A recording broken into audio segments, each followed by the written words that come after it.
On the floor, new movement on the plan for the West Alabama Highway corridor that would create a straight path from Tuscaloosa to Mobile. Brian Henry is live and on your side with whether this road work is actually going to be happening, Brian.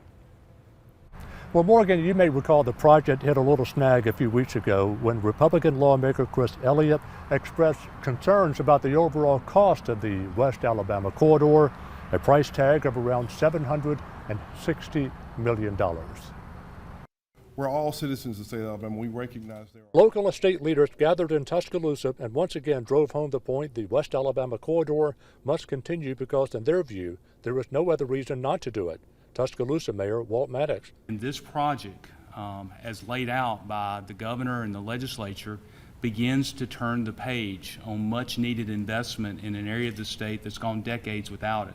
Governor Kay Ivey and AlDOT officially broke ground in November of 2021, and so far construction crews have completed about 10% of the 80-mile extension from Tuscaloosa to Mobile.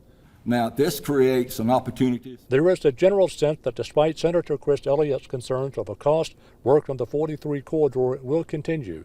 Still, no one here wanted to assume the road project is a sure thing, so they held another news conference to keep it on the front burner. State Senator Gerald Allen of West Alabama.